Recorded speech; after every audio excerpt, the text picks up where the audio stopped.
Desde hace mucho tiempo la calidad de atención y la seguridad del paciente se erige como un paradigma en el que tenemos que pararnos y recibir todos transversalmente, sea cualquiera la función que ocupemos dentro del equipo de salud, porque es la base sobre la cual garantizamos que la atención es la debida, que respeta los derechos, que respeta una construcción responsable del ejercicio de la medicina y que seguramente va a dar los resultados que está buscando este paradigma dentro de nuestra comunidad, que es la que nos lo exige. Desde hace un tiempo, docentes nuestros vienen trabajando, tratando de meterse en este paradigma, y Julio ha sido siempre el mentor, la guía nuestra, que comenzó a trabajar desde hace muchos años. Seguramente la historia muchos la conocerán y si no la contarás vos, no me voy a meter con esto, pero también es cierto que otras instituciones, varias de las que están acá, han ido formulando sus propios desafíos. Algunas de ellas se han nucleado también junto con Julio en una agrupación de personas que están trabajando fuertemente en esto. Mar del Plata Salud Segura se acercó a nosotros como grupo de trabajo y nos propuso empezar a mirar esto con más énfasis, empezar a ocuparnos cada uno de nosotros en dar respuesta desde la formación de los profesionales médicos para que sobre este paradigma logremos dar esta respuesta. Doctor Santana, bienvenido. Perdón, gracias, llegamos con esa. Muy bien. Así que, desde nuestro punto de vista, son ellos los protagonistas y a quien tenemos que mirar.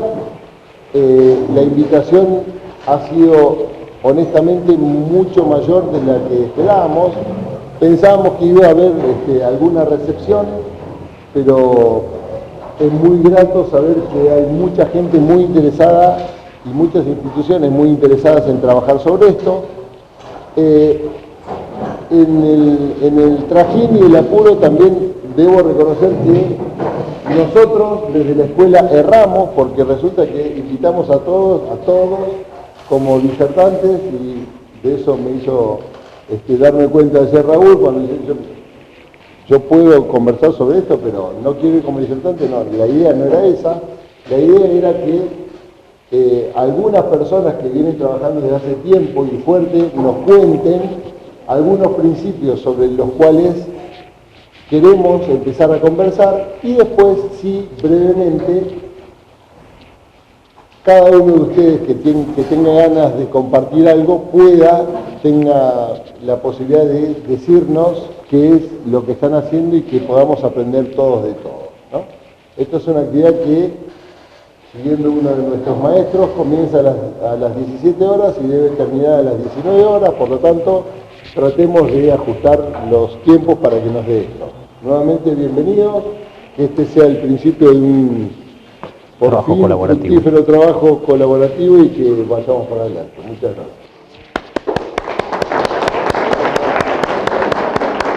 Bueno, ciertamente ha superado nuestras expectativas esta convocatoria. Me presento, soy Julio César Tucedo, para los que no me conocen.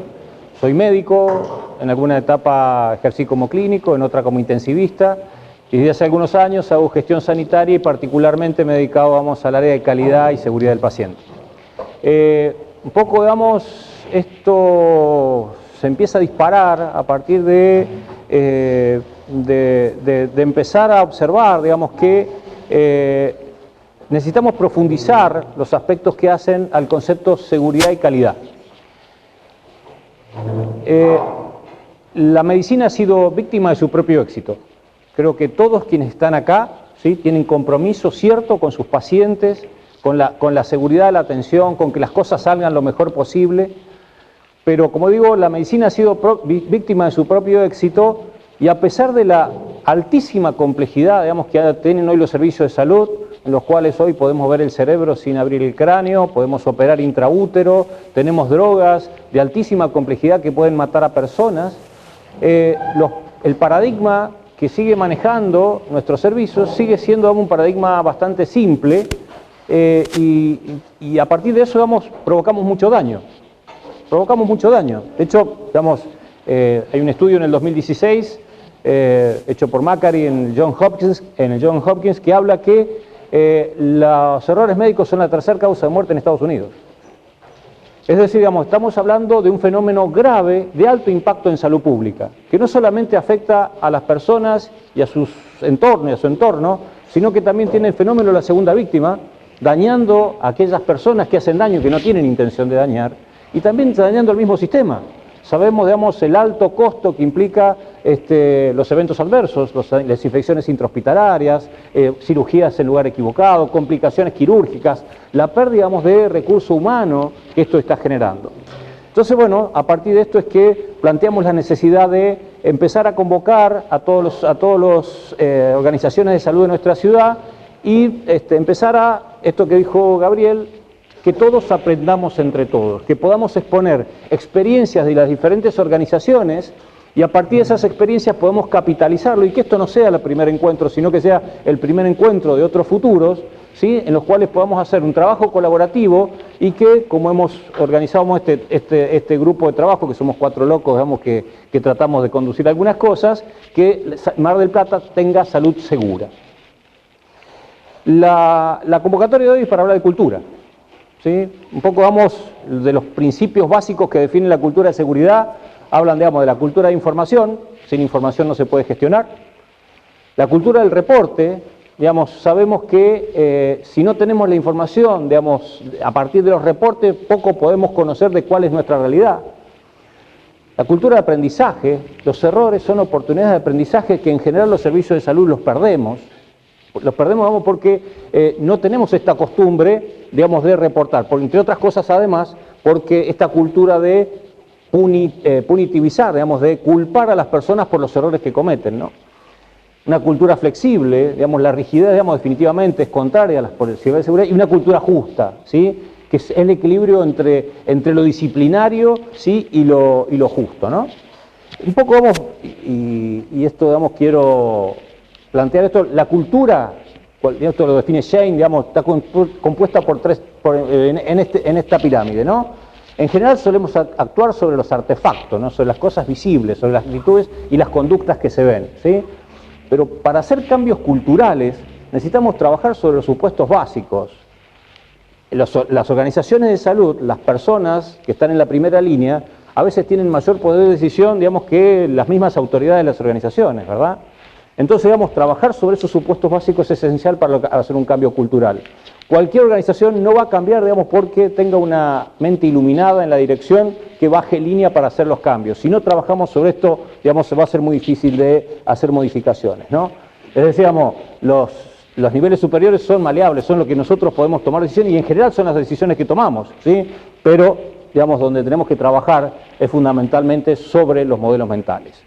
Un poco, digamos, como para comentarles, desde el Hospital Interzonal, yo estoy asesorando en calidad, me ha invitado, digamos, la dirección, está muy interesada, digamos, en empezar a retomar, digamos, a reformar la cultura hospitalaria, y en este sentido estamos haciendo esta instancia, estamos empezando a trabajar desde la base, formando, capacitando, dando algunas herramientas que nos permitan, digamos, empezar a hacer un cambio cultural. En fin, digamos, el objetivo de esto, como digo, es que entre todos aprendamos entre todos, ¿sí? Porque de las diferentes experiencias que ustedes puedan manifestar en esta reunión, seguramente se van a capitalizar de las otras organizaciones, digamos, para tomar esa experiencia y tomarla como un aprendizaje.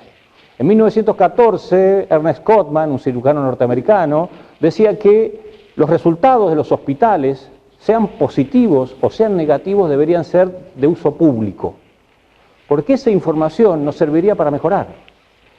Lamentablemente Ernest Cotman, digamos, incluso perdió oportunidades de desarrollo profesional por manifestarse de esta forma, ¿no? ¿Por qué? Entre otras cosas, porque los médicos no nos equivocamos. Falacia, somos seres humanos y nos equivocamos y estamos condenados a equivocarnos. El punto es si cuando nos equivocamos el culpable es quien está más cerca del error y concluimos la investigación de un daño identificando a quien está más cerca del error, o cuando identificamos a la persona que está más cerca del error, empezamos la investigación, ¿sí? Así que bueno, en este orden yo no quiero hablar más, digamos, la idea es que entre ustedes, digamos, puedan exponer sus experiencias y a partir de esto, digamos, capitalicemos, ¿no? Gustavo, primero vamos a escuchar, digamos, a la Clínica Pueyrredón y después le digo bien, digamos, el orden que no lo tengo aquí a mano. Buenas tardes a todos, muchas gracias a la universidad. Para nosotros es un orgullo venir a charlar un poquito de esto. Vamos a hacer una breve introducción, nos habían dicho 10 minutos, así que lo vamos a repartir entre... yo quise traer gente que trabaja en nuestra organización, así que van a ser 3 minutitos cada uno. Va a estar, está lejos de ser una clase sobre seguridad, sino que simplemente nosotros empezamos, gracias a Dios, en Mar del Plata yo creo que tiene que sentirse orgullosa porque empezó a trabajar en calidad hace bastante tiempo. Las clínicas más importantes de todo Mar del Plata empezaron a categorizar y, si no me equivoco, fueron una de las primeras ciudades de la provincia donde la medicina privada empezó a tener categorizaciones de calidad por instituciones que se dedican a eso, como SENA, CIRCAM y TAES, que tiene más incidencia en todo el país, pero generalmente empezó más en la capital. Nosotros tenemos ya certificaciones de SENA y CIRCAM desde hace bastante tiempo, y un poquito, bueno, era, ya les digo, más allá de las definiciones que todo el mundo ha estado trabajando, ¿vos las movés? Sí, yo te aviso. Entonces, más que nada, tomé un poquito de coraje y digo que nosotros no puedo venir a enseñar mucho, yo simplemente decir, a contar qué es lo que hacemos nosotros en base a que el directorio de la institución tomó un fuerte compromiso con la calidad y la seguridad, y ya nosotros empezamos alrededor del 2010. Ustedes, como saben, lo que decía Julio, esto no tiene tanto tiempo tampoco. Si no me equivoco, fue en el 2009, el 2000 el primer reporte de Harvard que hizo ruido en el mundo, esto, ¿no? Diciendo, se está muriendo mucha gente por culpa de los médicos, ¿no? Por errores médicos. Y estos errores suceden, uno tiene que preocuparse en la calidad institucional a todo nivel. Nosotros, ¿cómo se corre acá? Acá, ¿no? Ah, mira, ahí está.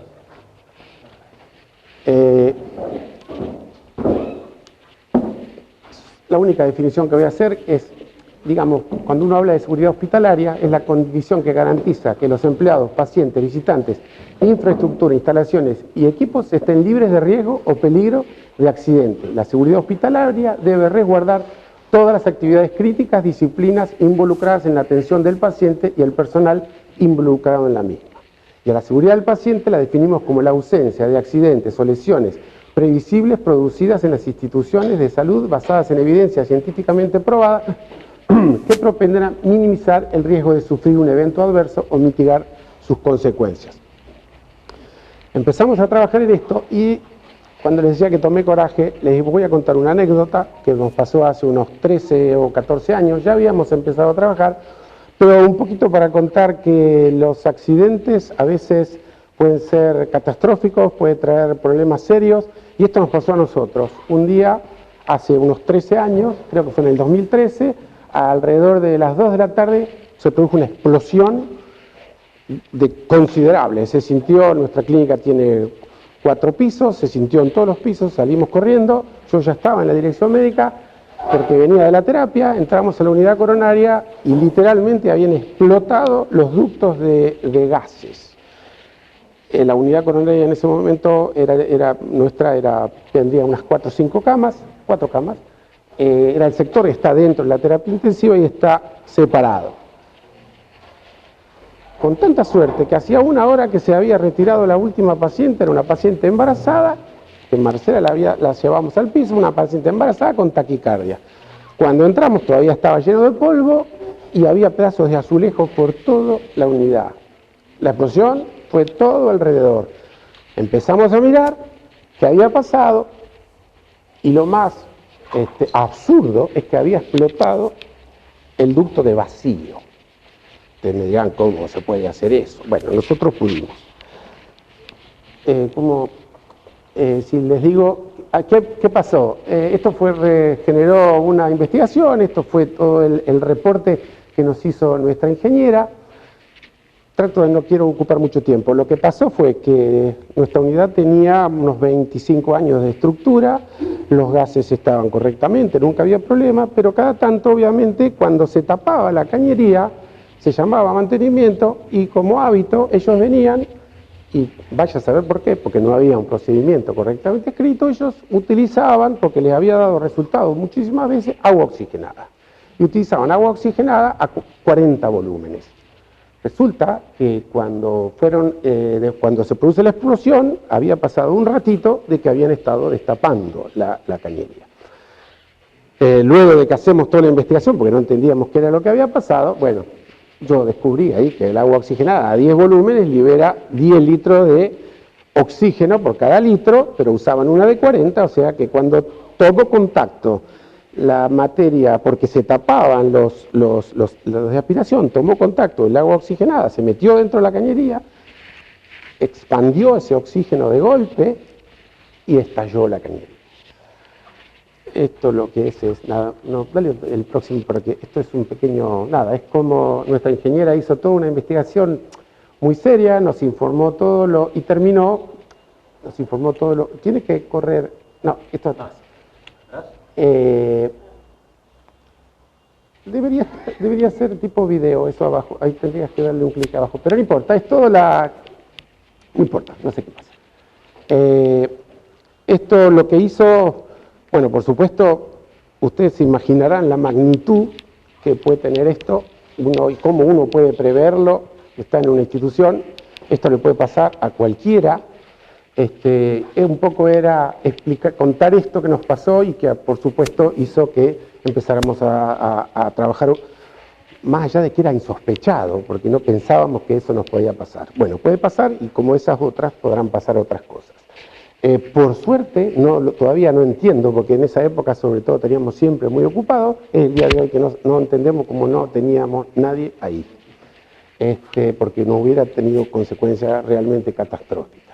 Después de esto, bueno, venimos trabajando mucho tiempo, ya haciendo teniendo especial hincapié en trabajar en una historia clínica informatizada que desarrollamos nosotros mismos, que nos está funcionando muy bien y nos está permitiendo, seguimos trabajando, poder tener los datos de toda la actividad. Ahora Marcela les va a explicar un poquito cómo hacemos los reportes en nuestra clínica y bueno, después de todo esto con mucho orgullo, hace muy poquito acabamos de tener una declaración de conformidad, tuvimos la certificación de ISO de la 9001 nosotros hicimos un proceso de atención de paciente quirúrgico programado que comprende los procesos de admisión del paciente con práctica quirúrgica programada, coordinación quirúrgica, ¿cómo se llama?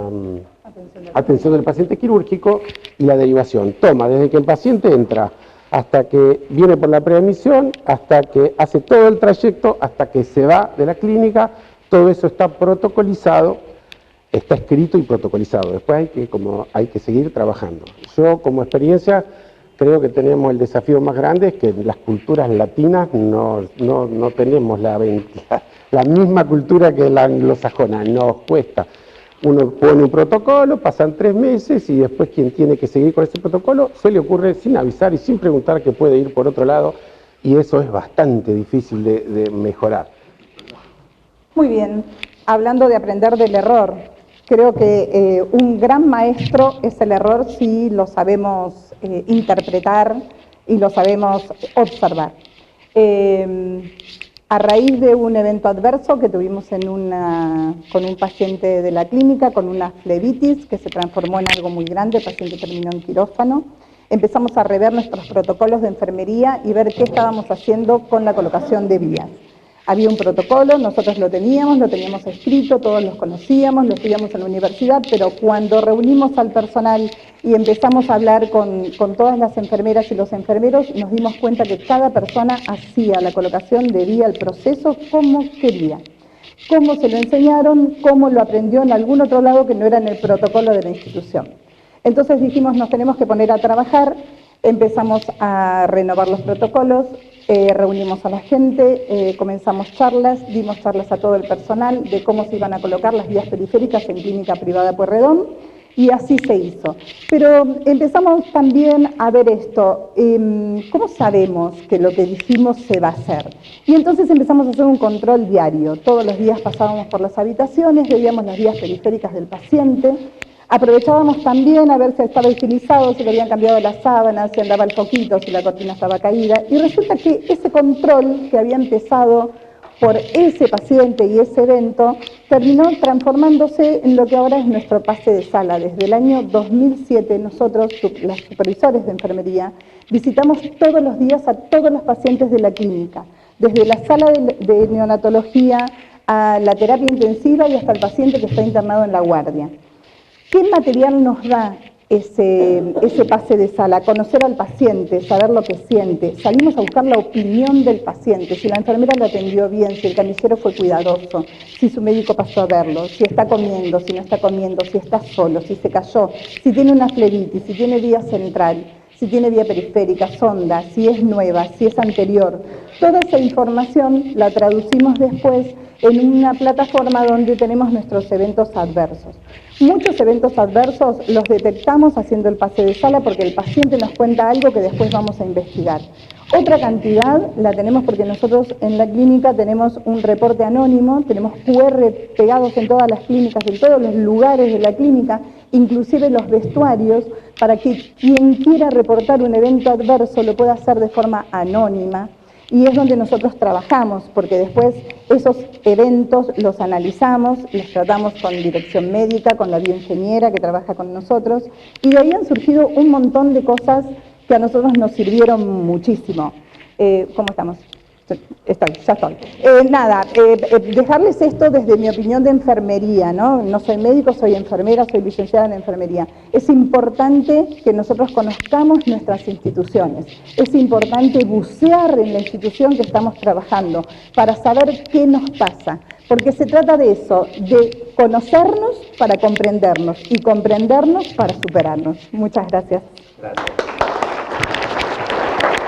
Observación. Sidney Yoshida, un consultor japonés, en algún momento describió lo que llama el iceberg de la ignorancia, definiendo que quienes conocen el 100% de los problemas son las primeras líneas. Las cúpulas, las comisiones directivas, a quienes conocen el 4% de los problemas.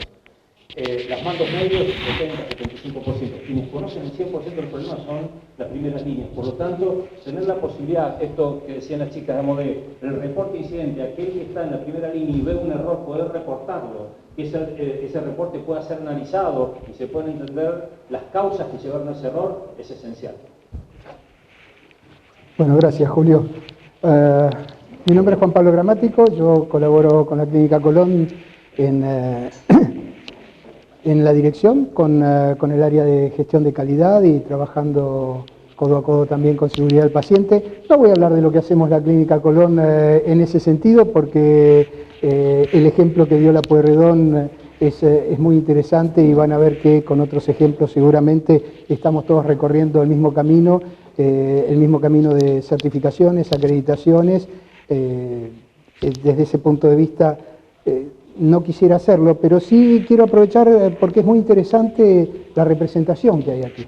Hay una representación colegiada muy importante de muchas instituciones, de las universidades, de las facultades de medicina, del centro médico, de varias instituciones y también, por supuesto, de futuros profesionales, que me parece que es lo más enriquecedor. Un principio esencial de la medicina, uno de los primeros principios, en latín, primum non nocere, primero no hacer daño, primero no dañar. Tengo un gran amigo guatemalteco que colaboró durante muchos años con la Organización Panamericana de la Salud y él decía, primum beneficiae, primero beneficiar. ¿Y qué quería decir con eso? no nos quedemos únicamente en ir atrás del evento adverso, en ir atrás del error, sino que trabajemos con toda la comunidad para prevenir. Esta cuestión que bien dice Julio, que es la de generar cultura. La cultura en la organización es potestad de la dirección y de toda la cúpula de la dirección. Cuando digo dirección y su coalición conductora. Tiene que haber un liderazgo compartido entre los jefes de servicio, entre la dirección, entre el personal administrativo y sus coordinadores. Y esa coalición conductora tiene que transmitir la idea de que trabajar por la seguridad del paciente es honrar nuestro compromiso diario. Y en realidad no trabajamos por la seguridad del paciente, trabajamos por la seguridad de las personas. Cuando hay un evento adverso, hay primeras víctimas. La persona del paciente, supuestamente, o que haya sufrido un daño. Pero también hay segundas víctimas. ¿Quiénes son las segundas víctimas? El médico, la enfermera, el administrativo, todos aquellos que se vieron en una situación que quizás fue un desvío de un procedimiento, que quizás fue algo que no se controló y que en realidad la responsabilidad máxima es de la dirección y de su coalición conductora. Y esa forma de honrar a las personas que trabajan es lo que nosotros queremos hoy, digamos, en esta primera reunión, empezar como punto de partida, ¿no? Aquellas organizaciones que están comprometidas, que están trabajando con compromiso, que reconocen el compromiso de aquellos que trabajan en las instituciones, poder dar una mano a aquellas instituciones que quieran fortalecer su forma de actuar con respecto a la seguridad del paciente. Pongo el foco muy fuertemente en aquellos que se están formando como médicos, porque de ustedes es la gran responsabilidad de que esta cultura empiece a incorporarse desde el llano. Cuando entren en una institución, a hacer una residencia, a trabajar, primero pregunten, ¿hay guías clínicas, hay protocolos? ¿Cómo lo hacemos? Hablen con sus coordinadores, compartan con las enfermeras, compartan con los administrativos. Sean generosos con vuestro conocimiento, compartiendo con todo el personal, con el personal de hotelería. Pero además, en esto de Premium Beneficiae, de primero beneficiar, también transmitan en la medida que puedan el mensaje que estamos trabajando por la seguridad de las personas. Algo que quizás no se dijo y que sí puede servir de ejemplo, aunque yo creo que todas las organizaciones, por lo que hemos estado hablando, lo tenemos, las clínicas y seguramente el hospital, es un reglamento de derechos y deberes del paciente y de los familiares. Es decir, el cuidado del paciente se hace también con la comunidad, se hace también con el aporte de los familiares. Nace un niño, nace una niña, no puedo tener 5 tíos, 18 primos adentro de la habitación. Señores, protejan esa criatura. Hay alguien que está internado, que tuvo un problema cardíaco. No lo puedo tener con el celular viendo TN o viendo noticias o viendo que lo llaman de la empresa para decirle lo que está pasando. Y muchas veces es la propia familia, son los propios, digamos, amigos, los que de alguna manera hacen a esa situación. Entonces, disculpen que yo lo tomo por el lado más filosófico, pero hay dos cosas que tenemos que tener en cuenta.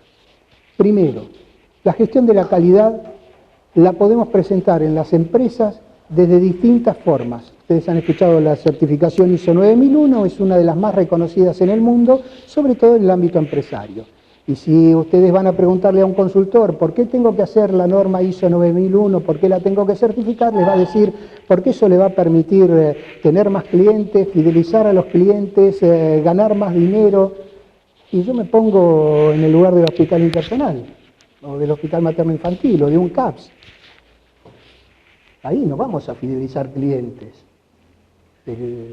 Alguien en una charla hace muchos años de un hospital me dijo, a nosotros nos va bien, estamos haciendo las cosas bien, porque cada vez vienen más pacientes, sí, cada vez vienen más pacientes porque lamentablemente se están quedando sin cobertura de obra social.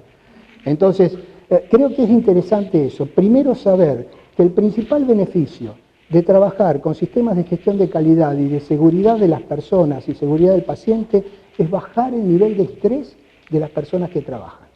es honrar a la enfermera que está al lado de la cama del paciente, colaborando en el cuidado del paciente, sabiendo que cuando se vaya de su turno, otro médico, otra enfermera, otra mucama, otro administrativo va a atender la continuidad de ese paciente porque hay un protocolo y porque hay un sistema que la honra. Y y el último, digamos, concepto que quisiera compartir es el de la frontera de la ética. ¿Qué es la frontera de la ética? Les voy a dar un pequeño ejemplo. Trabajé 10 años, hace muchos años, en la década del 80, en el laboratorio del Hospital Intersonal, precisamente. Iba a sacar sangre a las 7 de la mañana con una compañera, terapia intensiva, terapia intermedia, unidad coronaria, unidad de diálisis. Bajábamos con las muestras, había una muestra enorme, una mesada enorme, procesábamos muestras, sobre todo el área de medio interno ácido base. A las 10 de la mañana dejábamos en la cama, a pie de cama de todos los pacientes, los resultados que nosotros procesábamos. Pero bajábamos muestras que iban a procesar otras áreas del laboratorio. Nuestro turno terminaba a las 13 horas y muchas veces nos íbamos y en la mesada del laboratorio estaban las muestras todavía sin procesar. Cuando le íbamos a preguntar a alguien, ¿por qué no procesaste esa muestra? Mirá todos los tubos de sangre que proceso, que tengo para procesar. No veía al paciente, veía tubos de sangre. Pero después, cuando el resultado no iba a la historia clínica del paciente, porque una persona de administración se había equivocado en uno de los 6 dígitos de la historia clínica, la respuesta era, mira todos los números que tengo que escribir. Lo que veían no era el paciente, eran los números. ¿Cómo solucionamos eso? Durante 6 meses llevamos alternativamente a todos los integrantes del laboratorio a sacar sangre con nosotros a terapia intensiva. ¿Qué hicimos? Disminuimos la frontera de la ética. Ya no veían tubos de sangre, ya no veían números, ya veían al paciente. Ese es un poco el mensaje que yo quería transmitirles, agradecer a todas las instituciones que están y, por supuesto, comprometernos a trabajar juntos para que esto de conseguir una Mar del Plata como ciudad segura, desde la perspectiva de Premium Beneficiae, también podamos hacerlo desde incluso la atención primaria de la salud. Es decir, haciendo educación a toda la comunidad sobre la seguridad del paciente y las personas. Muchas gracias.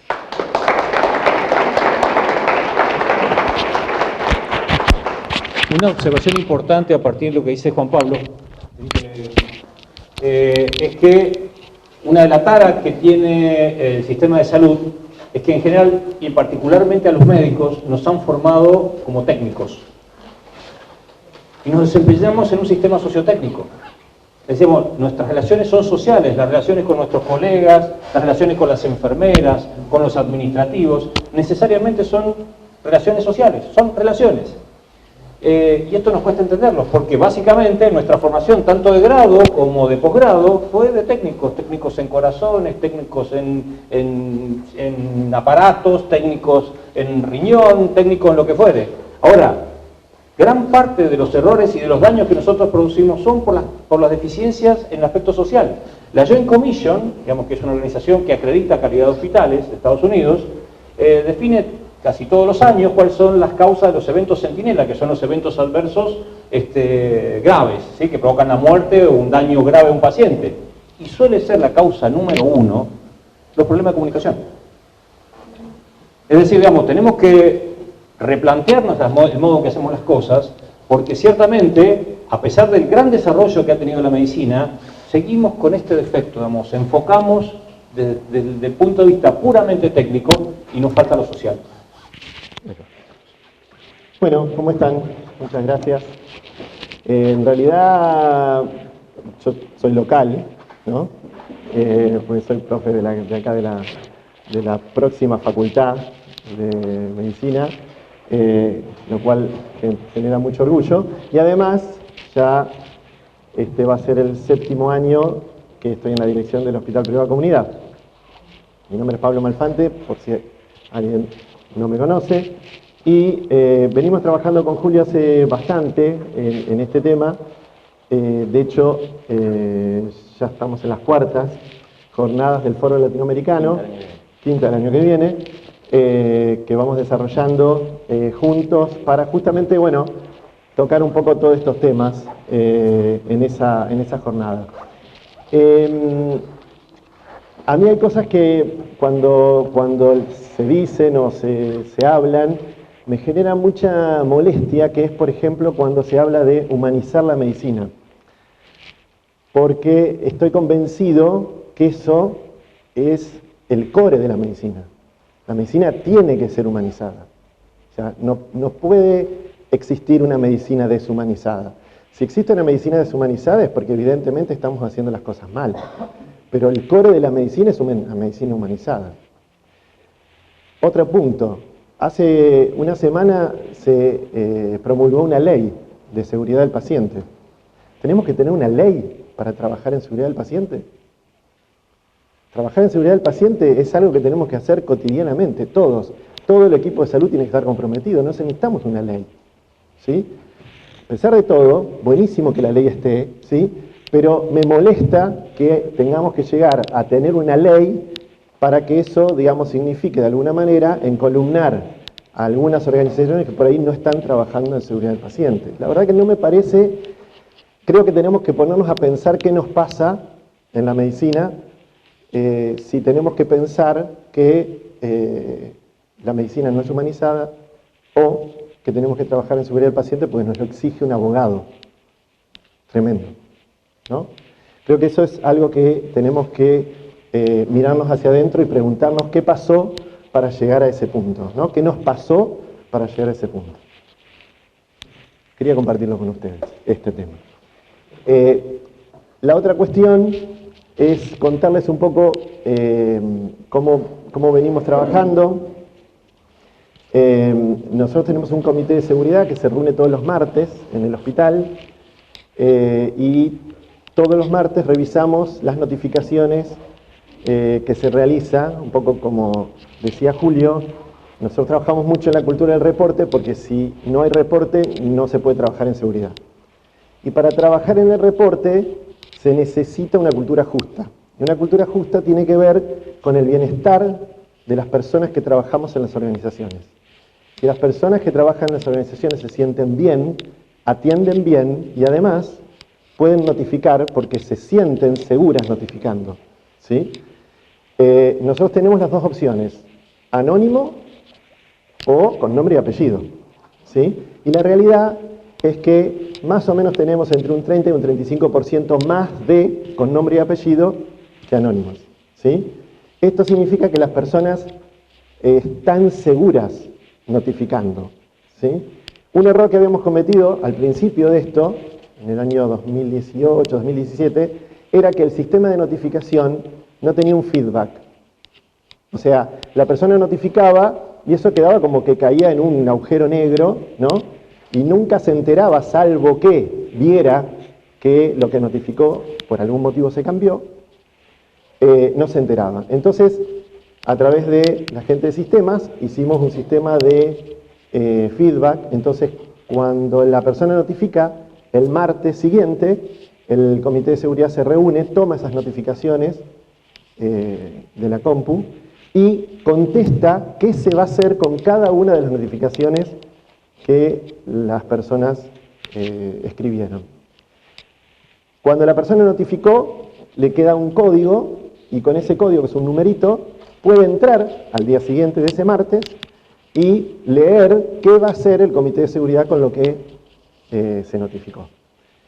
Esto ha hecho que de 20, 25 notificaciones que teníamos, estamos teniendo 115, 120, ¿sí?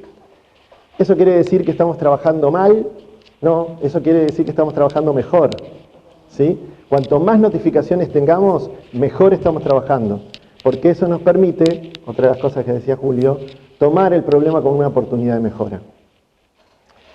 Y el otro punto interesante para contarles, podríamos hablar mucho, pero es todo lo que tiene que ver con trabajar con mejora continua, trabajar con Kaizen, ¿sí? Kaizen es una metodología que nos permite sistematizar el estudio de los problemas. Es decir, una vez que el problema está planteado, bien, ¿con qué herramienta trabajamos para resolver ese problema? Tenemos que tener una herramienta. Bueno, mejora continua es una herramienta. Mejora continua tiene una serie de metodologías que nos permiten abordar los problemas y resolverlos. ¿A través de qué? De equipos de mejora. ¿Y quién conforman esos equipos de mejora? La gente, los colaboradores de cada uno de los sectores, ¿sí? Conforman equipos de mejora, proponen un proyecto de mejora en su sector, en lo que conocen, porque obviamente la experiencia la tienen ellos. El mejor conocimiento de cómo funciona un sector lo tiene la persona que está trabajando allí.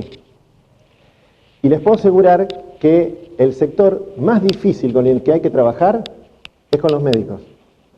Nosotros somos los más complicados. Nosotros somos los más complicados. El resto del equipo de salud adopta rápidamente las medidas, conforma equipos de mejora, trabaja en los proyectos y presenta sus proyectos de mejora en las jornadas internas que tenemos de mejora continua todos los noviembre. Y ahí se premian los mejores trabajos presentados y después se hace un seguimiento, porque claramente si esos proyectos después no se siguen, muchas veces pueden caerse. Entonces se hace un seguimiento de esos proyectos y año a año las jornadas no solamente versan en la presentación de los proyectos de mejora, sino también en qué pasó con los proyectos del año pasado.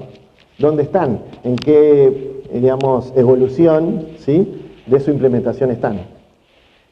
Utilizamos el ciclo de Deming, el PDCA, o 5S, que es, digamos, la metodología más sencilla de mejora continua.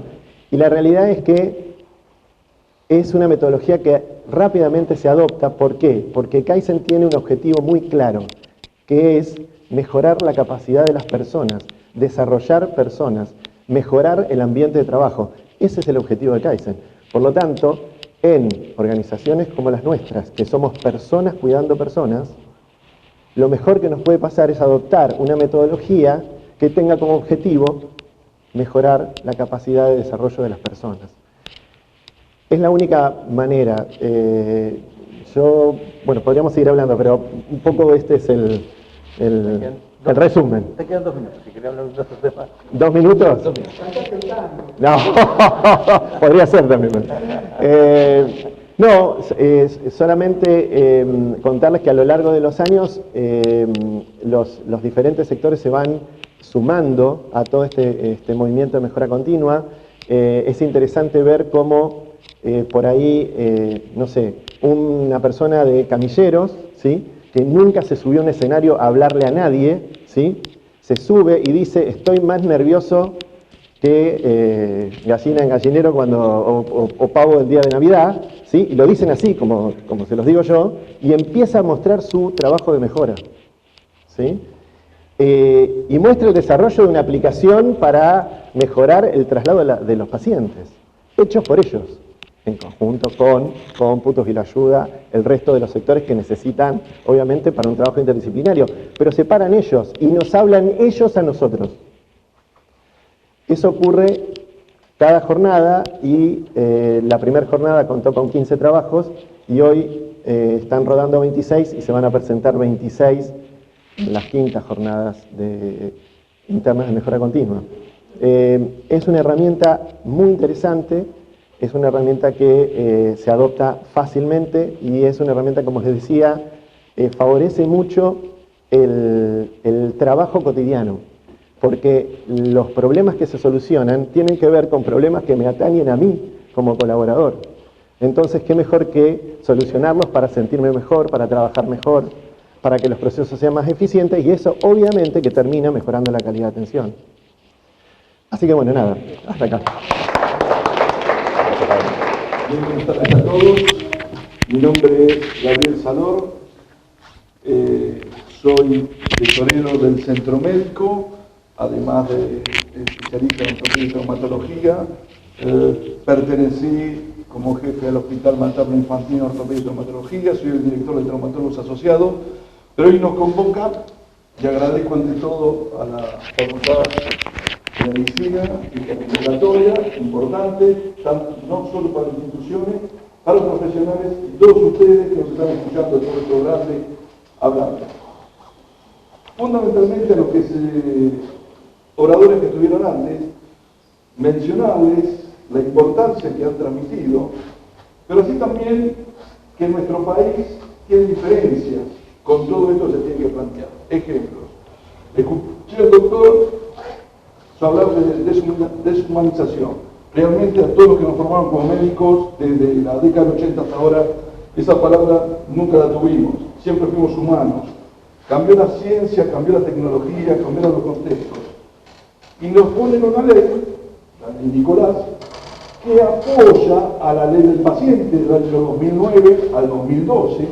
Entonces nosotros tenemos a nuestro trabajo en sí adicionarle una serie de mejoras más allá, no por el abogado, sino fundamentalmente por el paciente y por la persona. En este caso, todas las personas que trabajan en instituciones públicas. Porque ellos también sufren. Ellos también sufren, se enferman por estas actividades y estos eventos adversos. Como integrante de la comisión directiva del centro médico, dentro de la cultura, que veíamos hace un rato, cultura de aprendizaje, vengo a plantear el punto de inflexión que estamos, y con este planteo de la Mar del Plata Segura, en el sentido de que Mar del Centro Médico es una institución de más de 84 años, que nació antes de los colegios médicos, que el colegio médico fue a convivir a la institución que se había formado antes, y dentro de todo eso tuvimos también, y acá tenemos al licenciado Gramático, que estuvo trabajando por la responsabilidad social empresarial. Entonces tenemos ese trabajo de ida y vuelta con la comunidad y con los profesionales. Por lo tanto, el planteo que vengo a traer en sí es poder trabajar en lo que es la cultura del aprendizaje, la cultura de la capacitación. Capacitación para los profesionales. Tenemos una biblioteca que prepara y forma no solamente a nuestros médicos, sino también al pregrado, que está a 80 años trabajándola. Tenemos una revista, tenemos un teatro donde se pueden hacer las capacitaciones y sería el lugar o la arena para empezar a dirimir todo este tipo de circunstancias, pero no solamente el centro médico, sino el centro médico y todos, las instituciones, las sociedades científicas, el hospital privado. Me parece que eso es lo que vengo a convocar. Trabajemos juntos, hagamos cosas juntas, están dentro de los planteos, los reportes, que eso lo vamos a ir trabajando cada uno en su institución, pero me parece importante el poder venir a trabajar en conjunto para que esto empiece a ser, no las grietas nos dividen a todos. Hoy trabajamos entre todos. Esa frase que se hizo famosa en un video de Netflix, no nos salvamos solos, nos salvamos entre todos, pero no nos salvamos nosotros. Salvamos al paciente y al equipo de salud. Muchas gracias. Gracias, doctor. Como información complementaria a lo que decía el doctor, de lo que estoy mucho de acuerdo, es que se trata de cambiar de paradigma. Es decir, digamos, tenemos que seguir formando, y es obvio, digamos, tenemos que seguir con nuestra formación como lo hemos hecho hasta ahora. El punto es que tenemos que hacer una inflexión desde la perspectiva de sistemas. Hasta ahora, digamos, la medicina y fundamentalmente los médicos nos hemos formado, digamos, con paradigmas de hace 70 años. De hecho, digamos, a mí no me formaron en comunicación, no me formaron en trabajo en equipo, no me formaron en conciencia situacional. Escenarios, digamos, que son indispensables para hacer, digamos, que el trabajo en equipo sea un trabajo exitoso. Y muchos de los fracasos, de hecho, digamos, acabo de comentar, Cleveland Clinic planteó un paciente equivocado, muchos de los fracasos dependen de esto, digamos, de fracaso ya no desde el enfoque técnico, sino desde el enfoque sociotécnico, que es donde hacemos agua. Otra observación, y voy invitando al doctor El Baba, digamos, le pidió disculpas el doctor Mariano Paoletti, que no podía asistir, también estaba invitado a la mesa. Dos factores. Uno, un poco defendiendo a los médicos, ¿no? No somos perversos. La verdad, digamos que nadie es perverso, ¿sí? Nos han formado así. Y es el sistema el problema. Vuelvo a ser el sistema el problema. Las personas que son frías ante un paciente probablemente están preocupadas por el glomérulo o por el alvéolo o por el miocito, más que por la persona que está, pero no es perverso, digamos, lo formaron así.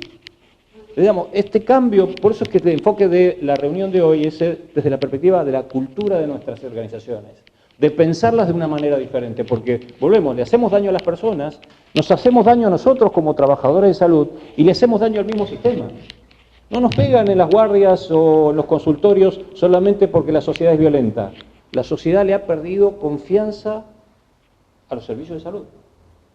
Por eso también, digamos, las personas no se vacunan, porque le han perdido confianza a los servicios de salud. Es necesario un replanteo de este paradigma, porque definitivamente el curso que vamos llevando no solamente hace a la medicina inviable, sino también, digamos, a chocar, digamos, y terminar de perder esta confianza que costó siglos construir hacia el sistema de salud. Bueno, buenas tardes. Cada uno de los que hablaba me sacaba letra, así que voy a ser más corto. Cuando nos plantearon esta mesa, que desde ya les agradezco a la facultad y al doctor Taucedo, decíamos, ¿qué tenemos para aportar nosotros? Y entonces quiero reflexionar junto con ustedes de las mismas cosas que ustedes nos acaban de decir. ¿De qué hace la formación médica en la cuestión de la seguridad? Gracias a Dios cambiaron los paradigmas. No se asusten, ya no formamos más técnicos, y los chicos no sé de qué año son ustedes. De tercero. Bueno, han visto que ha cambiado totalmente la educación médica. Y hoy hablamos de una educación médica integral. A mí particularmente me gusta mencionar lo que nos decía el Papa Francisco el año pasado: formar la mente, el corazón y las manos. Unir lo cognitivo a las destrezas técnicas y fundamentalmente a las emociones. Esto, yo tengo 42 años de médica, me formé en la Universidad de Rosario y hice la residencia en Buenos Aires con un sistema donde era muy importante el contenido. Nadie nos hablaba de comunicación, nadie nos hablaba del otro, que fue lo primero que dijo la gente de la Pueyrredón: escuchar al otro, ir a ver el otro y que lo que me diga ese otro sea importante. Hoy me llegó el desayuno frío y que no pase de largo, que tome atención a eso. Hoy educamos una educación integral basada en la persona y en el respeto por la dignidad y los derechos de esa persona. Una de las primeras cosas que enseñamos es a educar al otro. Después hablaron de las fronteras de la ética. Mi especialidad es la neumonología, no la ejerzo hace rato, pero soy magíster en bioética, entonces siempre llevo agua para el molino de la bioética. Y creo firmemente, estoy convencida de que una educación centrada en la ética cambia la perspectiva como médicos. ¿Por qué cambia? Porque me enseña a ver al otro, me enseña a escuchar al otro. Me gusta también eso que dicen, nosotros hacíamos gala de nuestra especialidad. Yo, por ejemplo, soy neumonóloga y hablábamos de los pulmones. Y cuando venía un paciente que tenía una cosa fuera del pulmón, le decíamos que tenía que ir a otro lado. Hoy hablamos de médicos de personas, que atienden personas. Pero ¿en qué también cambió la educación médica? En la competencia, en que ahora se mira a sí mismo y piensa qué le está pasando con las emociones a este médico, a esta enfermera, a esta nutricionista. ¿Qué le está pasando con su vida? Me parece que en este sentido ha cambiado mucho la educación. ¿Y cómo acompañó la educación este cambio? Fue difícil, pero sin embargo, en los nuevos estándares de medicina, ustedes saben que la carrera de medicina fue la primera carrera acreditable por CONIAU, en el año 22 surge el tema de la seguridad del paciente en los propios estándares. Y como decimos ahora, no se trata de hacer un cursito, venir a escuchar la clase del doctor tanto y del doctor tanto sobre seguridad del paciente y con eso tacho seguridad del paciente. No, habla de prácticas contextualizadas. Por eso no solamente es importante que cada uno de nosotros se comprometa con el cuidado del otro, sino que nos comprometamos como comunidad. Me gustaba eso de que decía el doctor Malfante, el camillero sube y me habla, que a lo mejor nunca ha hablado ni ha subido al escenario, pero qué importante que todos se hablan entre todos y todos se escuchan. Lo que dice el camillero es importante, lo que dice el paciente es importante, lo que dice la familia y lo que dice el director es importante. Esta cultura de la escucha, insisto en que debemos cambiarla. ¿Qué metodologías han cambiado? Fundamentalmente, bueno, ustedes, se me caía la baba cuando entraba y vi el centro de simulación, que no lo conocía, lo quiero ir a ver ahora. La simulación. En nuestra época, nosotros íbamos a hacerle, qué sé yo, el Papa Nicolau a las pacientes del hospital. Me recibí en el año 83, casi la prehistoria, pero lo hacíamos con los pacientes. Y siempre me acuerdo cuando abrimos la carrera de medicina, estaba un día hablando con un docente, magnífico docente, y le dije, mirá, estoy en el tema de comprarlo, estamos en el tema de comprar los simuladores para tacto rectal. ¿Y para qué? Bueno, porque queremos enseñar a los estudiantes a hacer tacto rectal. Pero no, por favor. Pero era una cosa que era normal, y no estoy hablando del siglo pasado, estoy hablando del año 2014, que era cuando se daba esa materia que había que enseñar esa destreza.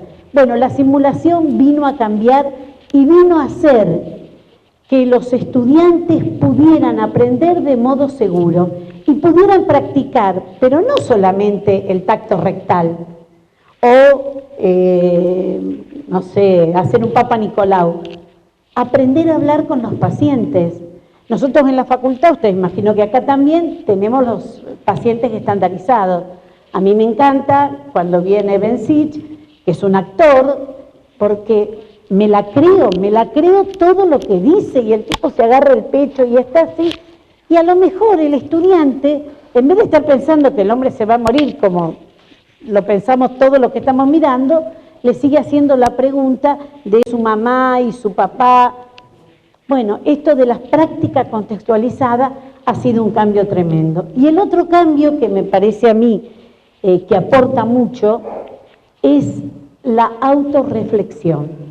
No podemos hacernos responsables de la seguridad de los pacientes si no somos responsables de nuestro propio actuar. Entonces, ante cada práctica, ante cada intervención que tenemos con los pacientes, hacer la autorreflexión. Y también una reflexión guiada.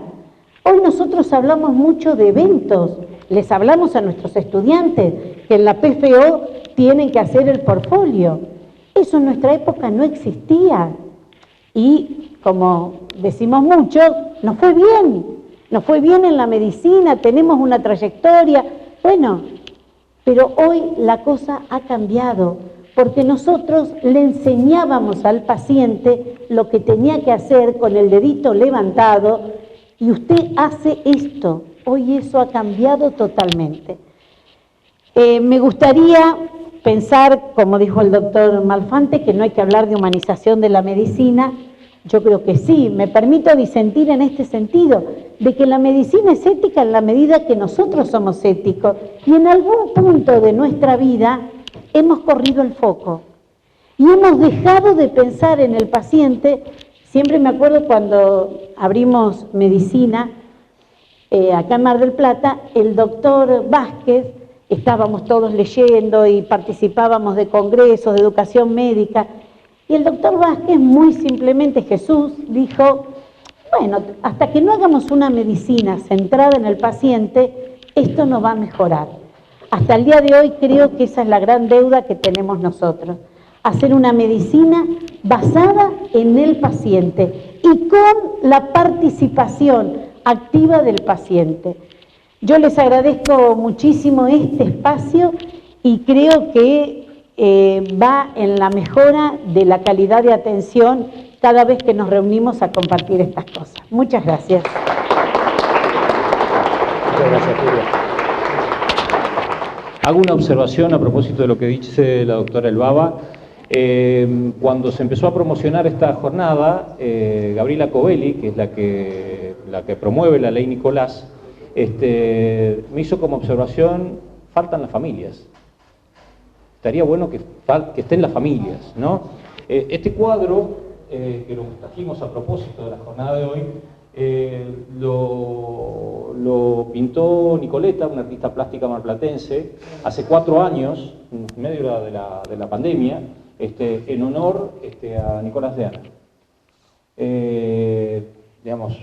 Hay que reconocer el dolor que ha tenido esta familia y todas las personas, que han sufrido el daño a algunos de sus familiares, y que ese dolor, lejos de transformarlo en destructivo, lo hizo constructivo. Y aunque ciertamente, y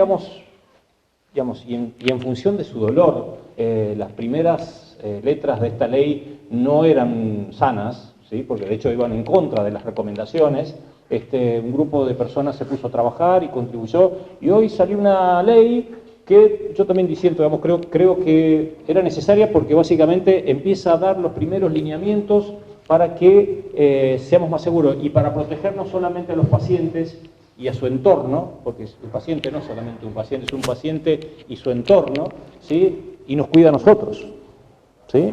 Digo, uno de los lineamientos que da la ley es que tenemos la obligación de reportar eventos centinelas. Y esto no solamente, el principio es no punitivo, la idea es tener referencia a cuántos eventos centinelas tenemos de tal caso para ejecutar políticas públicas que puedan corregir este factor.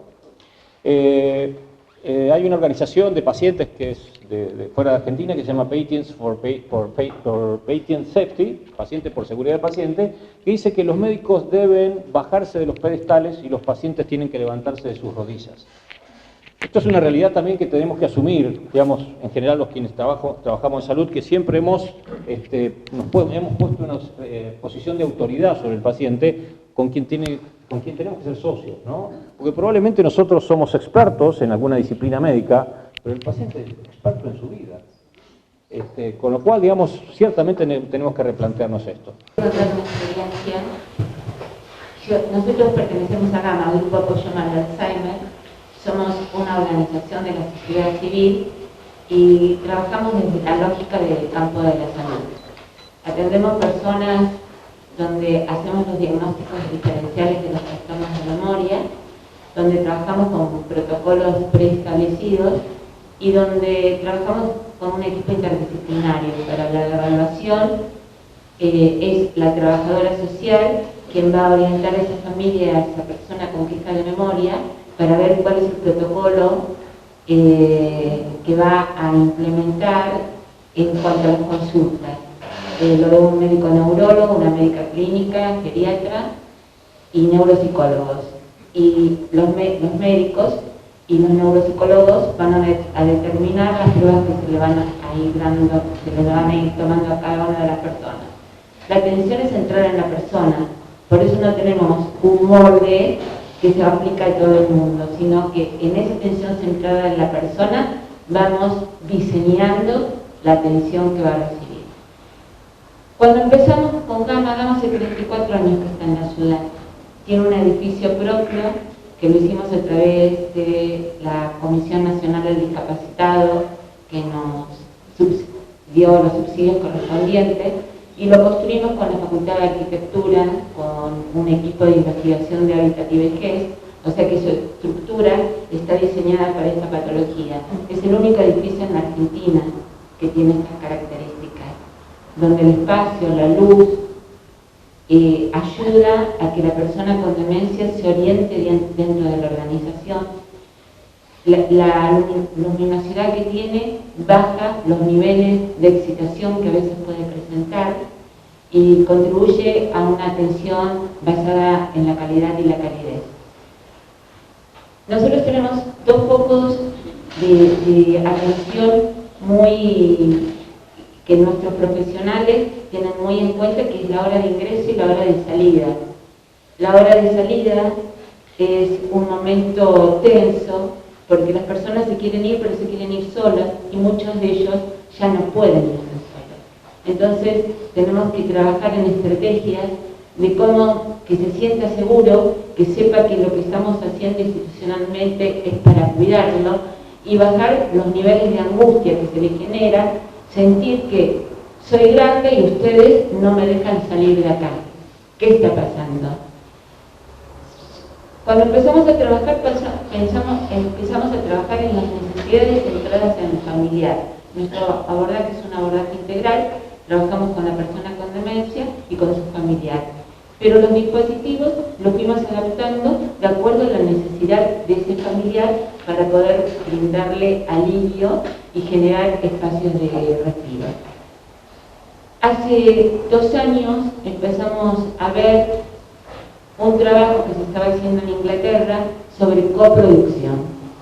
Cómo todos los que integramos el equipo de salud, los familiares y las personas con demencia, podíamos producir programas y proyectos que las personas con demencia están necesitando. Y así empezamos, armamos grupos focales, empezamos a ver qué estaban necesitando nuestros concurrentes. A Gama concurren 320 personas por mes a recibir el tratamiento de estimulación neurocognitivo y están en la organización de 3 a 5 horas por día. Tenemos una modalidad de centro de día. Entonces empezamos a ver, o sea que cambiamos el formateo de los programas. Los programas no salen desde los profesionales, sino que hoy lo armamos conjuntamente con la persona con demencia, tenga el grado de deterioro que tenga, y escuchamos sus necesidades, escuchamos sus cambios, los cambios de todas sus emociones, y una de las cosas que estamos en deuda es trabajar hoy con el equipo de salud, cómo le damos el diagnóstico. La mayoría de las personas con demencia no saben que tienen demencia, los diagnósticos se lo dan a sus familiares, y acá es un cambio cultural que debemos hacer. ¿Cómo comprometemos a la persona con demencia en su cuidado? ¿Cómo comprometemos para que sepa y cómo quiere ser cuidada? ¿Cómo comprometemos para que puedan seguir eligiendo los soportes de cuidado que necesitan? Para que esos soportes de cuidado puedan ser mejor aceptados. Bueno, este es el desafío que hoy estamos y la modalidad de coproducción nos está enseñando y nos está ayudando mucho. Bueno, quería transmitir esto. Muchas gracias. Definitivamente la coproducción es la herramienta para obtener servicios, ¿no? Digo, cualquiera de nosotros cuando llama al banco termina cualquier gestión y le mandan la encuesta para saber, digamos, la satisfacción que hubo con los servicios que recibió. Porque definitivamente nuestras acciones deben satisfacer las necesidades y expectativas de aquella persona que está recibiendo servicios, ¿no? Este, digamos, es el cambio de paradigma, ¿no? Pasamos entonces al segundo bloque. En el orden de lista tengo el Instituto Nacional de Rehabilitación Psicofísica del Sur. Muy buenas tardes. Es un gran gusto participar de esta jornada. Mi nombre es Norberto Delfino. Yo hace 10 años que estoy en Mar del Plata. Mi formación de base es cirujano de cirugía general, cirugía del trauma, la cual ejercí durante 18 años en la Nueva Patagonia, en Bariloche concretamente. Fui discípulo del profesor Martín Odriozola, que fue el primer argentino chairman del capítulo norteamericano de ATLS, fue instructor también de ATLS, y mi primer contacto con algo parecido a la seguridad del paciente empezó con un concepto que se llama control del daño. Digamos que es una jerga quirúrgica. En la época de la formación nosotros somos transicionales, arrancamos con los grandes problemas, grandes cirugías. Sí, lo menos invasivo era el lavado peritoneal en un traumatismo de abdomen cerrado, sin compromiso hemodinámico, era lo menos invasivo. Lo demás iba todo a intervenciones realmente muy agresivas y con un concepto, digamos, de prioridad establecido en el triage, que es bastante metódico y bastante rígido, digamos, ¿no? Y en eso se basa el éxito del programa. Luego la vida me llevó por otros rumbos y me dediqué más a la gestión. Y por eso vine a Mar del Plata en el año 2015. Bueno, no conocía muy bien la dinámica, así que la presentación por ahí hay cosas que voy a pasar más rápido que otras. Coordino desde el año 2017 el Comité de Calidad Asistencial del INARES, del Instituto Nacional de Rehabilitación Psicofísica del Sur, que todos conocen como tal o como Serenito. digamos, pero es muy conocido, es una institución realmente muy anclada, muy querida, no solo en Mar del Plata, sino conocida en todo el país y probablemente fronteras afuera también. Yo voy a empezar con un cuentito y voy a terminar con otro cuentito. Cuando hablamos de cultura, siempre me acuerdo del cuento de Menapache, fallecido hace poquito, que contaba la historia de un ingeniero agrónomo recientemente recibido que se decide por comprar un campo en una tierra remota y por consejo de sus profesores le dijeron: mirá, vos estás formado cabalmente, muy bien, sos un excelente alumno, vas a ser un gran profesional, pero antes de tomar alguna decisión, consulta con la gente del pueblo. Pregunta, generalmente los vaqueanos, los trabajadores rurales conocen mucho por su propia vida. Entonces el tipo llega, compra un campo y busca al más vaqueano de la zona, ¿no? Y le pregunta, dice: ¿usted cree que este campo me dará maíz? ¿Maíz? Dice el tipo: nunca vi que diera maíz este campo. Dice: ¿y algodón? No, algodón no.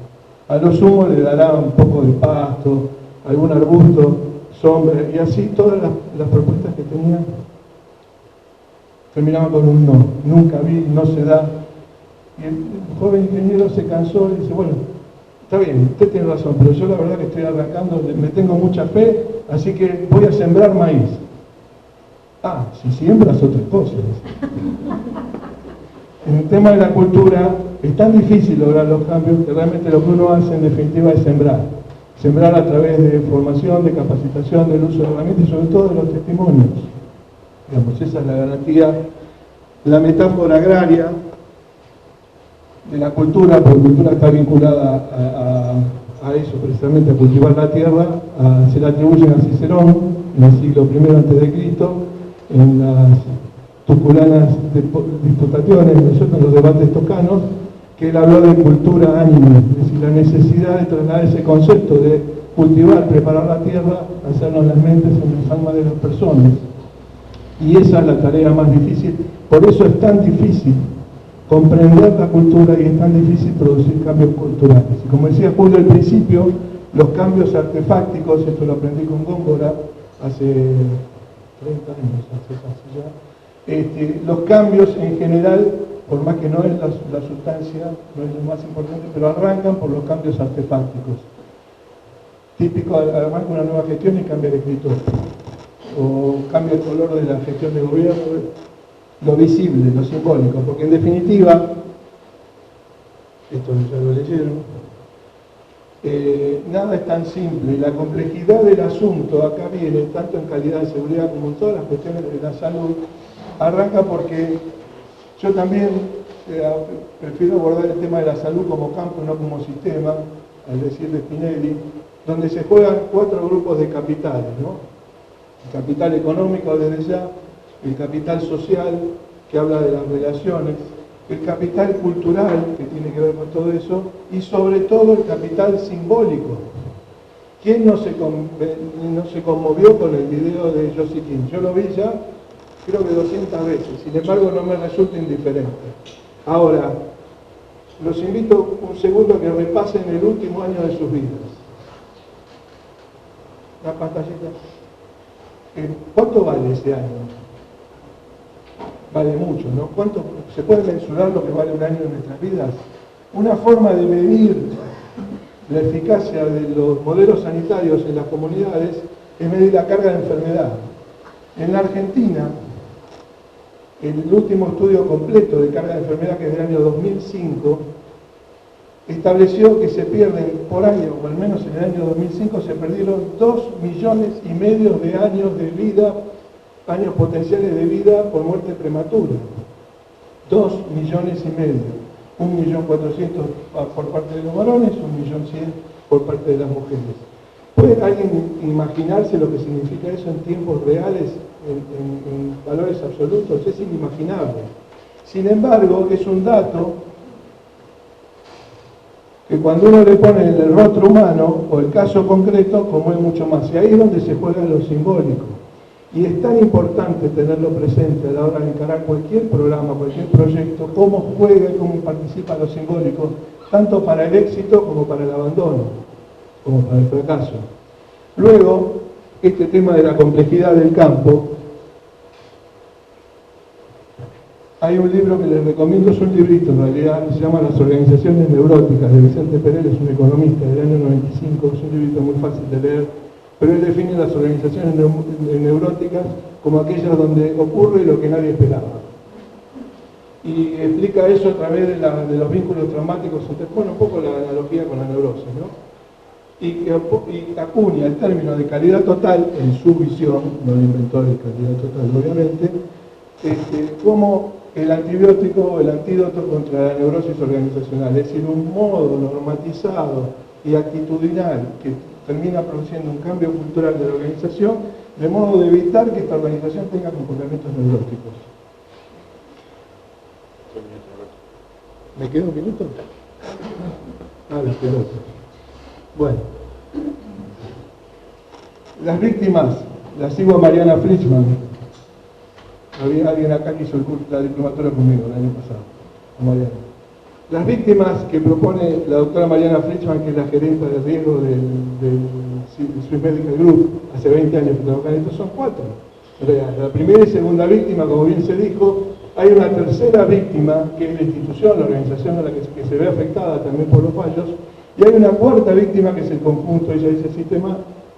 Yo prefiero hablar de campo, naturalmente. Es decir, cuando las cosas no funcionan o aparecen errores, como eventos adversos en cualquiera de sus gravedades, lo que se afecta es 4 grupos de sufrientes. Todos igualmente importantes, pero naturalmente la primera víctima es el objeto de estudio. El INAREPS es una institución, para aquellos que por ahí no lo tienen tan fresco, todos la conocen, todos tienen una idea. Nosotros cambiamos la denominación de Comité de Calidad a Comité de Gestión Integral de Riesgo, Calidad y Seguridad Asistenciales a partir, Irene, de un trabajo de un grupo de egresados de tu residencia en epidemiología. Hace unos años vinieron y nos pidieron autorización para hacer su trabajo final, todo bárbaro, y cuando terminaron las conclusiones nos presentaron el trabajo y nos pegaron un cachetazo que todavía no puede leer. ¿Saben que decían? Que a 5 años del egreso de los pacientes, en el espacio muestral que estudiado, estaban todos muertos. O sea, teníamos un éxito rotundo en la mortalidad post-egreso. Y eso, la verdad, que es indefendible, que es un dato que no nos enorgullece para nada, pero que ni siquiera lo habíamos medido. Ni creo que alguna vez alguien se lo planteó, ni tampoco lo escucho o lo leo tan seguido en la literatura de la gestión sanitaria. La preocupación por el después. El proceso está muy estudiado en general en cuidados sensibles a internación para el primer nivel de atención y está muy estudiado en el segundo nivel de atención, en el periodo asistencial, tanto sea en internación como en ambulatorio. Pero el post-alta, ¿qué le pasa a nuestros pacientes? ¿Qué le pasa a las personas que atravesaron por nuestros cuidados? Difícilmente se estudia y difícilmente se tenga en cuenta. Esto también es responsabilidad del campo de la calidad de la seguridad asistencial, porque el largo brazo de la asistencia llega también sin medicalizar la vida, que es un error, una desviación del concepto, pero alcanza a acompañar al paciente a lo largo de su vida hasta el fin de ella. Y es responsabilidad. Nosotros somos una institución bastante particular, no solo por lo que hacemos, sino por la forma de recibir los pacientes. Nuestros pacientes nunca son autoderivados, siempre vienen referidos de otra organización.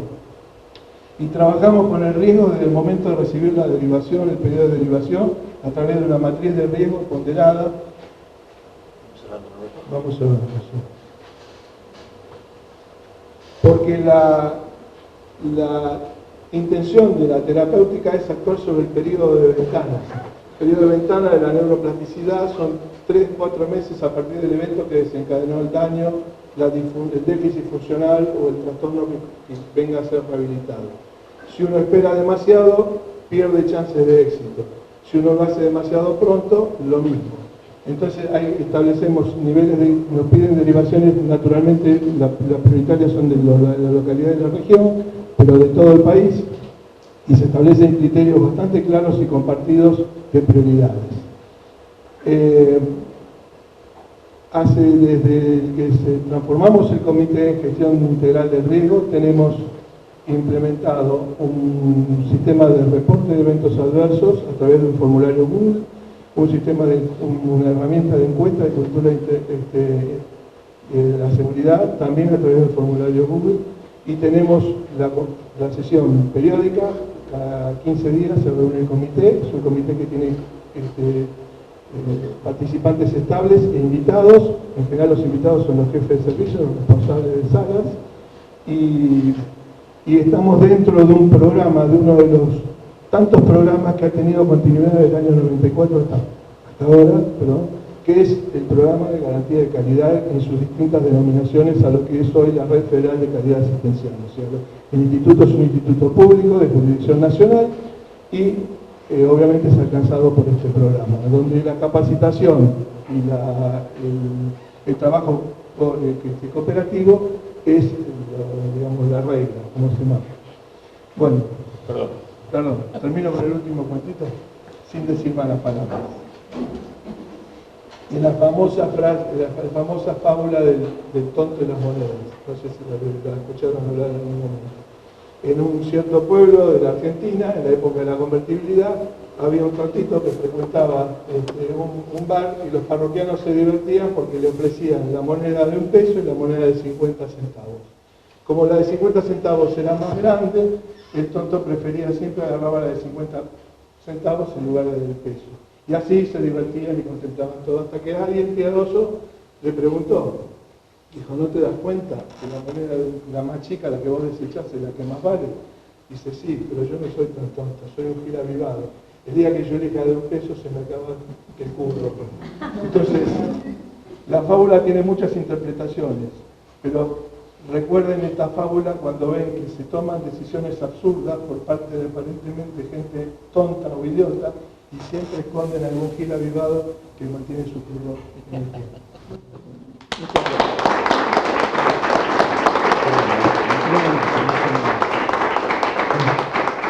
Habrán escuchado el concepto reporte de incidente de manera recurrente, ¿no? Ahora, el reporte de incidente es una herramienta.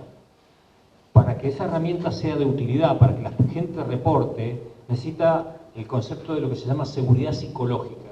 ¿Y qué es la seguridad psicológica? Es la libertad de poder expresarse sin temor a ser descalificado ni ser sancionado y tener la posibilidad de tomar riesgos. Es decir, digamos, si en una organización no hay seguridad psicológica, si en una organización, digamos, alguien tiene temor de mandar al frente a alguien o tiene temor de ser sancionado a partir del reporte de un incidente, no vamos a tener reportes. Eso es parte de la cultura que tenemos que cultivar todos, para que todos se sientan seguros y que entender, digamos, que la seguridad del paciente se construye entre todos.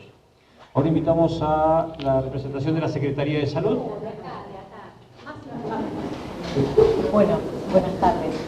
Bueno, primero felicitarlos y agradecerles la invitación. Siempre, cada vez que participo en estas cuestiones, me llevo algo de todos los que han hecho la exposición. Mi idea no es exponer, es agradecer y un poco transmitirle mientras iban presentando. Yo soy obstetra, gineco-obstetra.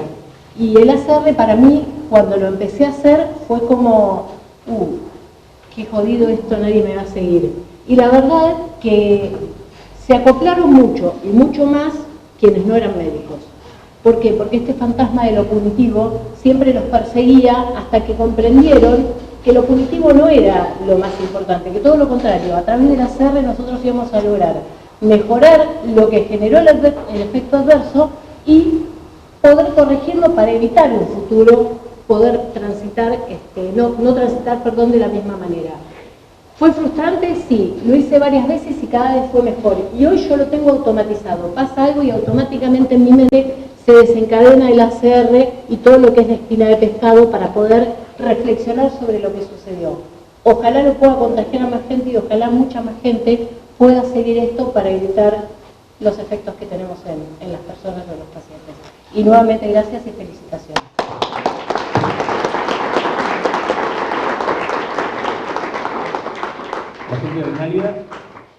Buenas tardes a todos, saludos para los chicos, un gusto estar participando, felicitaciones por la iniciativa, parece un tema central y clave, la seguridad del paciente, un poco explica el origen de nuestra organización, el origen de nuestra iniciativa. Renalia es una organización que se ocupa de la salud renal, el trasfondo es la enfermedad renal crónica, que es una problemática que a nivel global está generando muchísima carga, se está posicionando como la quinta causa de muerte prevenible, de años de vida perdidos a nivel global. La buena noticia es que actualmente, en junio de este año, la Organización Mundial de la Salud ha generado una declaración para priorizar este problema y poder generar cambios y estrategias para la detección oportuna de este problema. Es bárbaro y es paradójico que haya tantos problemas, fundamentalmente en Argentina. En Argentina tenemos una dificultad muy importante. El registro argentino de diálisis muestra que el 72% de las personas que ingresan a diálisis ingresan de manera no programada. Eso significa que una persona que se tiene que exponer a un tratamiento tan debilitante, a haber llegado a esa instancia, haber perdido la salud renal y no haberse enterado en el transcurso de sus años y de su vida que tenía una enfermedad con un potencial prevenible extremadamente importante, llama muchísimo la atención, es duro de escuchar, es duro por ahí más que nada para quienes hemos estado trabajando. Yo soy nefróloga, Paula Marioli es mi nombre, estuve trabajando en centros de diálisis y he estado muy cerca del sufrimiento más profundo porque es un tratamiento muy difícil de llevar. Entonces es muy difícil también entender cómo una persona, uno le tiene que decir que va a ingresar a diálisis y nunca se había enterado que tenía una enfermedad prevenible. Creo que surge por ahí, en mi caso, la movilización de entender para qué estoy, cuál es la misión de mi vida, y en este caso es poder lograr que las personas se enteren a tiempo. Se enteren a tiempo y podamos brindarles entre todos, y creo que acá esto es un desafío muy importante porque estamos hablando de una prevalencia muy alta. 1 de cada 8 personas en Argentina tiene enfermedad renal crónica. Una solamente de esas personas sabe que tiene esta enfermedad. Es una enfermedad de un diagnóstico que es extremadamente sencillo, debe ser de las enfermedades de diagnóstico más simple. No sé si alguien sabe cómo se detecta la enfermedad, pero se detecta a través de un análisis que nos hacen de que somos chicos y vamos a los cajones a ver nuestros análisis, vemos la creatinina reiteradamente. Está el hemograma, la glucemia, la creatinina, ¿no le suena? Ionograma sigue después y la tenemos de que somos chicos siempre. Lo que pasa es que ese dato no se transforma en información y fíjense del impacto que tendría si rápidamente nos enteramos con una enfermedad tan prevalente de que ese dato puede estar relacionado con que tenemos una enfermedad crónica con potencial de progresar y que tiene extremadamente muchísimo trabajado ya desde la ciencia para poder intervenirla y frenar la progresión. Hoy a mis pacientes, que tengo algunos acá reunidos, y gracias por venir, yo les pregunto, ¿la diálisis se puede prevenir? ¿Y saben lo que me dicen? Se puede prevenir, necesitamos el diagnóstico oportuno. Y bueno, entonces en ese sentido ahí viene la cuestión de esto que hablábamos de la prevención y de entender para qué estoy en mi caso. En un momento dije, bueno, esto tiene que cambiar, la realidad debe ser transformada. Y así fue como me puse en contacto con un financiador porque dije, la población más afectada, que excede la prevalencia y la duplica, es la población de adultos mayores y ancianos, ¿no? El doble de la prevalencia poblacional se da en las personas adultas mayores y ancianos, son los que más fragilidad tienen frente a otros problemas porque ya sabemos que es una enfermedad que está asociada con el resto de las enfermedades crónicas. Entonces, en esa edad hay más diabetes, hay más hipertensión y por supuesto hay mucha más enfermedad renal crónica. Entonces el PAMI ya estaba al tanto de esta situación porque desde el 2015 en Mar del Plata tenemos problemas de colapso. No hay lugares, por más que las personas necesitan el tratamiento y el PAMI la paga, no hay lugar para hacer diálisis. Por lo tanto tenemos un problema de accesibilidad y no es un problema de cobertura. Esto se llama brecha entre cobertura y accesibilidad. Eso tiene que ver con la característica de nuestro sistema sanitario que está fragmentado. ¿Les suena eso? Hay fragmentación del sistema sanitario. Entonces, también de ahí viene esto que por ahí un poco veníamos hablando de la humanización, y podemos a partir entonces a empezar a pensar qué es el ser humano. El ser humano es un ser con capacidad de transformar su propia realidad. Entonces ahí dijimos, claro, el ser humano también, el paciente, también tiene que formar parte de este cambio, de esta transformación. También al estar fragmentado entonces el sistema sanitario, la clave tendría que ser la integración. ¿Y cuál sería entonces alguna estrategia para generar la unidad entre todos los actores? Generar una comunidad basada en fortalezas. Esa como era la base de todo lo que había que hacer, unir las fuerzas.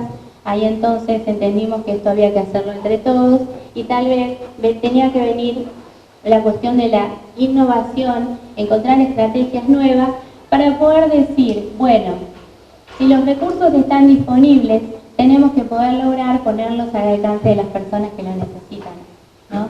3 minutos. Bien.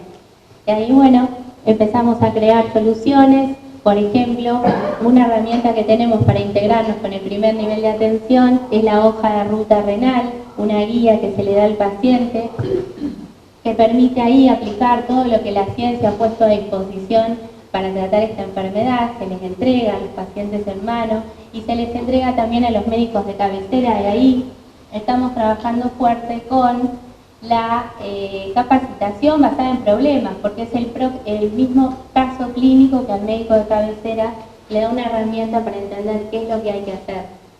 Y el paciente necesita educarse, saber que hay situaciones que tienen que ver con su propia realidad, que pueden ser transformadas, y si dijimos que el ser humano tiene esa capacidad para transformar la realidad, ya venimos sumando actores y vamos pudiendo generar esa transformación que hace falta. También, lógicamente, colabora la tecnología. Hemos desarrollado mucha tecnología interoperable para poder lograr que los datos ingresen automáticamente y se puedan generar entonces, evitar la dispersión de la práctica clínica y lograr también procesos eficientes. Así nos pudimos ampliar el impacto y hoy estamos alcanzando muchas personas. Podemos lograr prevención, educación y empoderamiento, que es clave, que el paciente pueda estar informado para poder administrar su propio cuidado.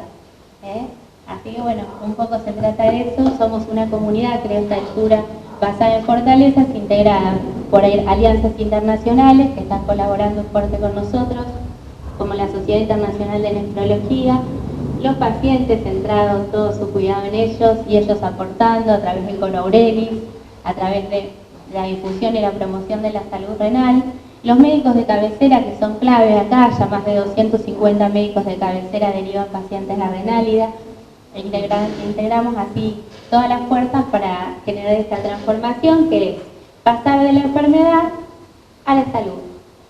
De ahí se apunta y de eso un poco se trata. Muchas gracias. Muchas gracias, doctora Irene Pagano.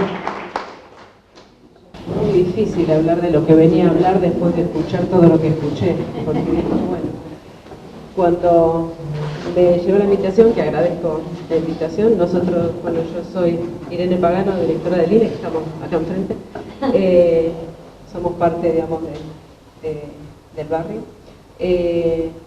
En el Instituto Nacional de Epidemiología yo dije, bueno, ¿cómo nos referimos a seguridad del paciente desde nuestro lugar, ¿no? Desde la institución? Pero en el Instituto Nacional funciona el Programa Nacional de Control de Infecciones. Y digo, no podemos pensar uno de los eventos adversos más comunes que tenemos en las instituciones de salud son las infecciones intrahospitalarias. Y el Programa Nacional, desde que se creó en el año 83, tiene su sede acá en el Instituto Nacional de Epidemiología. Y bueno, dije, bueno, ¿cómo relacionamos? En realidad es que es uno de los efectos adversos más frecuentes. Más de 100 millones de personas en el mundo adquieren una infección intrahospitalaria. El programa hablaba de infecciones intrahospitalarias porque antes se llamaba así. Hoy es más amplio, es infecciones asociadas al cuidado de la salud, porque, bueno, acá están las pacientes también, digamos, los pacientes que hacen diálisis, los pacientes que hacen rehabilitación, son parte de las instituciones y los del cuidado de la salud, entonces por eso hoy es más amplia la definición. Y entonces que bueno, ¿cómo planteamos esto? Y que bueno, poner en valor la importancia de que las instituciones tienen que tener programas hospitalarios de prevención y control, que estos programas hospitalarios tienen que ser evaluados. Bueno, nosotros trabajamos acá con el Hospital Privado de la Comunidad, con muchas instituciones, las instituciones adhieren en forma voluntaria, lamentablemente hoy, digamos, voluntariamente las instituciones adhieren o no a hacer vigilancia en infecciones intrahospitalarias, si bien como todos sabemos, en el año 22 hay una ley, y hablando de esto, de si las leyes nos obligan o no a hacer cosas, la ley 22.680, si no me equivoco, que fue sancionada en el 22, habla de la prevención de la resistencia antimicrobiana. Hoy la resistencia antimicrobiana es un problema muy grande, más de 20 millones de personas mueren por infecciones asociadas al cuidado de la salud, y esto se duplica cuando las infecciones son por microorganismos multiresistentes. Entonces, bueno, la ley habla de la importancia de tener comités de control de infecciones dentro de las instituciones, de tener programas fortalecidos. Los comités de control de infecciones trabajan en forma interdisciplinaria y es un poco lo que cuando hablamos de seguridad del paciente es esto, ¿no? Y por sí mismo sabemos que disminuye la mortalidad, los costos, y yo siempre cuando hablo de costos digo no solamente esos costos que uno puede utilizar en prevención o en otras prioridades de las instituciones, sino los costos del familiar, digamos, de la persona, del paciente y también del familiar, ¿no? Porque digamos, son esos costos que no se pueden medir, porque son los días que pierden de trabajo, ni hablar si el paciente fallece. Entonces, bueno, desde nuestro lado, trabajar en la prevención, en la capacitación. El Instituto, bueno, dentro del Programa Nacional se hace una autoevaluación de estos programas de prevención y control, y a su vez en el año 21 se crea la certificación nacional de estos programas. También es el Instituto Nacional de Epidemiología el que está a cargo de hacer esa certificación nacional, y siempre decimos hacer esta autoevaluación, saber cómo estamos, medirnos, es saber esta autoevaluación. Bueno, habla de 10 secciones, yo iba a poner la presentación pero me dijeron que no podía, pero parece que sí, pero bueno. Claro, lo importante era que, bueno, que cuando uno termina de hacerse esa autoevaluación sale un gráfico radar, y siempre decimos, bueno, eso nos permite tener oportunidades de mejora, urgencias de mejora, y fundamentalmente tener una planificación de cuáles son las metas y los objetivos para mejorar, ¿no?, la atención a la calidad. Así que bueno, nada, desde nuestro lado, digamos, trabajamos muchísimo con la Dirección de Calidad del Ministerio también, somos parte del Ministerio de Salud de la Nación, y así como, bueno, el INAREPS, que también trabajamos juntos, somos dos de las instituciones de salud nacionales que están acá en la ciudad. Y nada, invitar a pensar en esto, en que hoy se consideran las IAC como errores médicos prevenibles, que podemos trabajar en eso, que hay distintas estrategias, la más simple, higiene de manos. ¿Cuántos de ustedes, alumnos de la escuela, hicieron realmente la práctica de higiene de manos, los 5 momentos de higiene de manos, que parece muy tonto? La higiene hospitalaria, los programas de higiene hospitalaria, digamos, el trabajar en protocolos, el trabajar, siempre decimos, en adaptar. Allá hay uno que se ríe, se ve que los torturamos con el tema. Pero bueno, es realmente una medida eficaz para disminuir las infecciones intrahospitalarias. Tenemos que trabajar en pos de eso y en pos de la seguridad del paciente. Así que bueno, supongo que el tiempo estamos bien, pero la idea era un poco esto, ¿no? Decir, bueno, desde nuestro lugar, ¿qué hacemos? Bueno, esto, ¿no? Cada uno desde su lugar y desde cada lugar de trabajo. Y cada uno como profesional de salud podemos hacer algo para mejorar la calidad del paciente. Y una sola cosita, yo siempre, bueno, yo ahora no hago asistencia, soy médico infectóloga, hacía, digo, y trabajaba en mi hospital, hacía control de infecciones en la terapia intensiva. Y un día estábamos ahí en el pase, qué sé yo, y dijo, mañana entra una rodilla. Entonces, y eso me quedé, siempre lo cuento, porque los miré a mis colegas traumatólogos, que creo que algunos se fueron, y les dije, no entra una rodilla, señores, mañana entra un paciente, un postoperatorio, claro, una persona. Y eso siempre me quedó, y siempre a veces lo cuento, digo, en eso, no perder cada uno desde su especialidad, que somos humanos, hay que humanizar la medicina otra vez, y no entra una rodilla, entra un paciente con problema, seguramente un problema de rodilla. Así que bueno,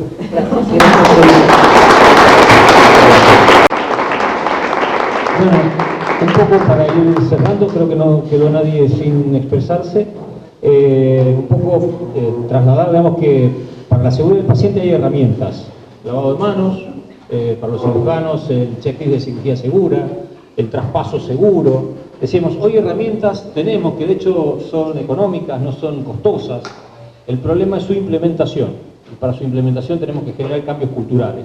Cambios culturales que tenemos que empezar a instalar en nuestras organizaciones. Desde el hospital interzonal estamos empezando a trabajar algo del tema. Yo me desempeño como asesor, digamos, en el hospital. Estamos tratando de capacitar, concientizar al recurso humano, al capital humano sobre esta realidad, sobre que los daños son prevenibles, que mucho del daño que hacemos se puede evitar y que a través de acciones, de entender, digamos, que cada persona que traspasa la puerta del consultorio, cada persona que traspasa la puerta del hospital, cada vez que nosotros agarramos la lapicera para indicar una medicación o solicitar un estudio, esa persona está ante un potencial riesgo y ese riesgo lo tenemos que gestionar.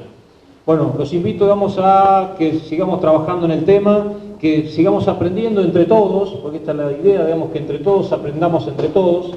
Y bueno, sigamos en camino, no queda duda, digamos, que hay vocación, que hay decisión, creo que lo que tenemos que cambiar es el paradigma. Así que bueno, muchas gracias a todos por estar.